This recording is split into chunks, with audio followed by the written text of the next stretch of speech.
She began doing things that Kobe didn't understand. This new game was totally unlike the ones he played with his friends at school. Kobe was only 10 years old and in primary school. He loved playing soccer and reading storybooks. However, most days he returned to an empty house because his parents were always working.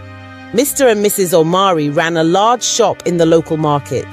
They worked hard daily to earn money and give Kobe a good life. The school bus dropped Kobe off at home around 3 o'clock in the afternoon every day, and he would be alone at home until 6 in the evening when his mother got back from the market. "I'm so bored staying here by myself," he complained one evening. "We're sorry, Kobe, it's just for 3 hours," his mother said. "We have to work hard to pay for your school fees and other needs." Kobe understood, but he still wished sometimes that they had more time for him. One day, Mrs. Omari had an idea. "Kobe," she said, "why don't we ask Auntie Mira, our neighbor who lives next door, to look after you until we come home?" Auntie Mira was their neighbor, a woman in her late 20s who lived alone. She was a spinster, meaning she was single. She was always cheerful and kind, so Kobe's parents trusted her. "Okay, Mom," Kobe agreed. He knew Auntie Mira well. She was very nice and often gave him small treats. And with his approval, Kobe started staying at Auntie Mira's house whenever he came back from school. Auntie Mira's home was small but neat. She always greeted Kobe with a plate of food and a warm smile. "Kobe, come and eat. How was school today?" she would often ask.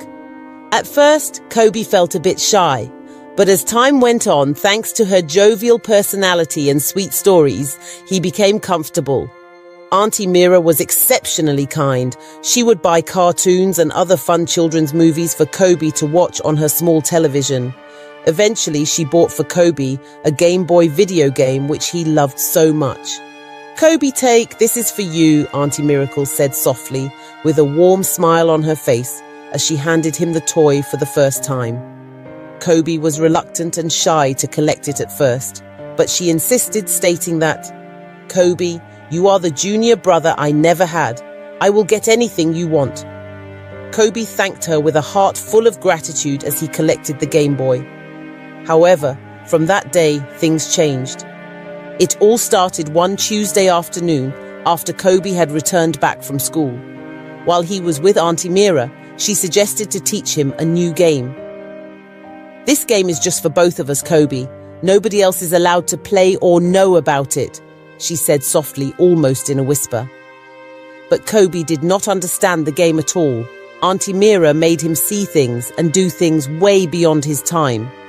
She guided his hand to explore her body, which greatly confused Kobe. Even more confusing for Kobe was the sounds Auntie Mira made and her expressions as she played the supposed game. Midway, he interrupted by saying, "Auntie, I don't like this game." A worrisome and traumatized expression masked over his face. "Don't worry, Kobe. With time you will come to enjoy this game," Auntie Mira assured him. Little by little, this little secret game became a daily routine, one that Kobe despised so much. He was young, tender, and too naive, and he never really understood the look of excitement or pleasure Auntie Mira had whenever they played this supposed game. Over time, Kobe started dreading going to Auntie Mira's house. He will wait long hours in school after the closing bell before returning home. On days like Friday, when the school closes earlier than usual, he will drag his feet slowly on the road in a bid to come back home late. One day, after having yet another game session with Auntie Mira, Kobe felt an urgent need to tell his parents, but he was scared. He couldn't explain why he was scared or felt reluctant to tell them, but he just had the feeling. Eventually that evening, Kobe walked up to his mother in the kitchen. "Mummy, I want to tell you something," he started, with a slow tone, almost in a whisper. "What is it, Kobe?" Mrs. Omari asked, impatience plastered all over her reply as she turned her head swiftly from the kitchen sink. "Mummy, it's about Auntie Mira." Before he could continue, Mrs. Omari cut into his speech midway. "Kobe, Kobe, how many times did I call your name?" she asked with annoyance on her face. "Kobe, your dad and I work hard and tirelessly to give you the best life we can afford. I know we are not always there for you, but Auntie Mira is helping us fill that void for now. Don't worry, you will get to like her and you both will become friends, Mrs. Omari stated as she patted her son on his head. But Mummy... No buts, Kobe, Mrs. Omari cut in. Now return back to your room and do your assignment and don't talk about this issue again. Yes, Mommy, Kobe replied in sadness as he turned and headed out of the kitchen. That night, as Kobe sat in his room, he cried silently because nobody wanted to listen to him.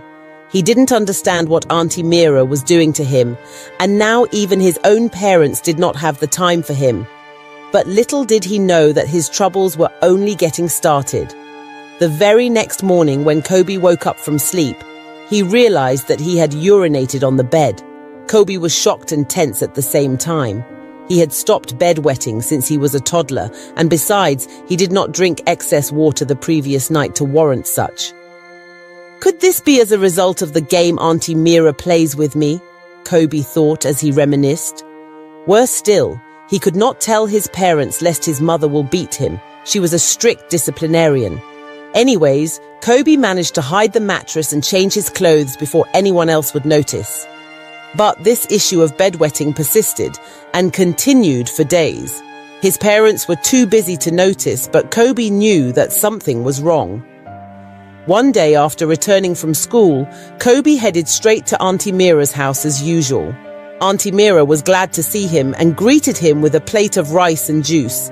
After a while, when Auntie Mira came to play her game of touching with Kobe, he quickly cut in saying, "Auntie, I don't like your game. It's making me urinate on my bed every day. I don't think I am feeling good." Auntie Mira's expression changed immediately. For a minute, she looked like she was deep in thought, trying to understand what she just heard. Then suddenly, she put on a light smile, moved close to Kobe reassuringly and said, "Don't worry, Kobe, you will be completely fine. It is very normal for boys your age to bedwet. You will get over it." But this did not comfort Kobe at all. He could not explain everything that was happening. Since he started this new game with Auntie Mira, he always felt unusually very anxious the moment he stepped into her house. His heart beat faster than usual and he could feel the beat from his chest. He just so dearly wished that his parents would start coming back from work early so that he would stop experiencing all these. Soon enough, this started affecting his attention in school. Kobe, who was one of the brilliant pupils in class, could no longer concentrate on schoolwork. He no longer enjoyed playing like before. While his friends played in the school field during break time, Kobe would just sit at a corner lost in thoughts, images of Auntie Mira's body flashing all over his mind. His class teacher soon took notice of this newly found behavior from Kobe. Mrs. Nkichi was a loving and easy-to-relate teacher. All the students and pupils loved her for her playfulness and her kindness. But one special skill Mrs. Nkichi had was her gift of observation. Mrs. Nkichi could easily tell when a student was feeling bad or just had a mood swing. This singular trait of hers made her easily associate with the pupils. Mrs. Nkichi had been observing Kobe for a while and knew very well that something was wrong. He used to be a fun, loving and lively boy. Now he was mostly absent-minded and gloomy. After teaching in class one day, she asked Kobe to wait behind and see her at her desk. "Kobe, is anything the matter? You look lost these few days." Kobe stood in front of her desk with his head bowed in shame. He was contemplating whether to tell Mrs. Nkichi or not. He was trying to speak, but the words felt too heavy for him to open up. "No, Ma, everything is fine," Kobe lied after some awkward moments of silence. "Kobe," Mrs. Nkichi started, "if you are facing any personal challenges, feel free to share with me. I am your teacher. I am here to help you both educationally and otherwise." Eventually, she dismissed Kobe, but Auntie Nkichi was not convinced. She had in fact confirmed that Kobe was hiding something too big. He was scared to opening up. That day, as Kobe went back home, he prayed that his parents had returned so he wouldn't have to go to Auntie Mira's house. But alas, everything was just the same. He stayed at Auntie Mira's house, and as usual, she played her game. But something very strange happened this time around. While playing her game, Kobe noticed that his genital organ became stiff and stood erect. This sent fear down his spine, and he swore to open up to Auntie Nkechi the next day. The next day in school after a lesson, he walked straight to Auntie Nkechi's desk, and with heads bowed to the floor in embarrassment, he began, "Auntie, I have something to tell you." Auntie Nkechi leaned closer to pay more attention as she wore a very serious and assuring look. Kobe looked back and forth, left and right, just to ensure that nobody was eavesdropping or within a range that could hear what he was about to say. Then he leaned in closer to Mrs. Nkechi and whispered to her ears, "It's Auntie Mira, our neighbor at home. She does things to me and makes me do things I can't explain." Auntie Nkechi was shocked. She paid vast attention as Kobe narrated his experience. "Kobe, you have done well." Auntie Nkechi started with a look of hope. "You don't have to feel bad, my boy.